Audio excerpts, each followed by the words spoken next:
Hi there, I'm Dr. Erin Stubblefield, excited to connect with you from the KMC University Help Desk.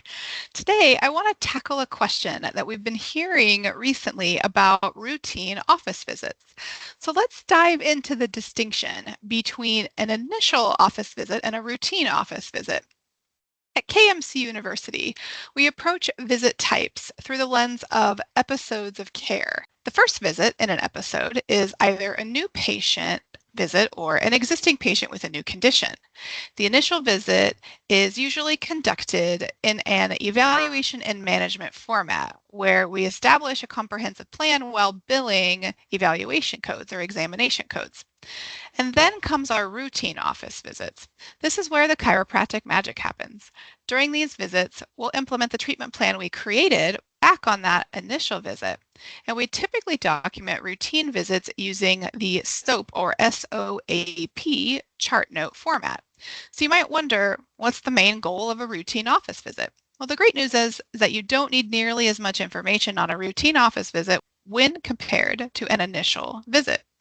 Instead, we'll focus on the subjective experiences of our patients, particularly any changes since the previous visit. So, subjectively, when it comes to communicating with third party payers, highlighting changes in function is key. While discussing pain levels is beneficial, and there's lots of other information that's important in your subjective, payers are primarily interested in the functional goals that we set, again, during that initial visit, and they want to see clear evidence of progress documented in our routine office visits. And then we move on to the objective. The objective section is the manifestation of what the doctor has learned and the observable, measurable data that supports what the patient reported. Spinal restrictions, soft tissue changes, etc.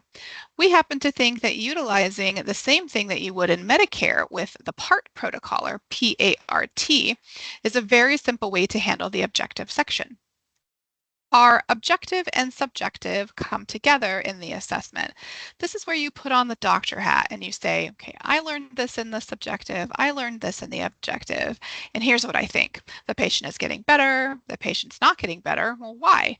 Do they need more care? Again, why? If there's been an exacerbation or something like that, this is where we elaborate on. Typically, a few sentences in your assessment will suffice. And finally, the P, or the plan.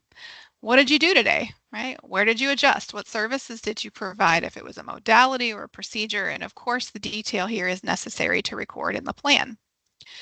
We think that these routine office visits can be very quick if you've laid the proper documentation foundation. We happen to think that the model that we teach at KMC University is an excellent model. Our members do very well in following these particular guidelines. And even if you're not a member, we'd love to help you. We'd love to give you a hand and even take a look at your documentation in a safe environment through a proactive chart review. We would love for you to be a part of the KMC University team. I hope that you'll give us a call. And if you like this content, there's plenty more to see. So follow KMC University on all of our social media platforms for more great information from your chiropractic compliance and reimbursement experts.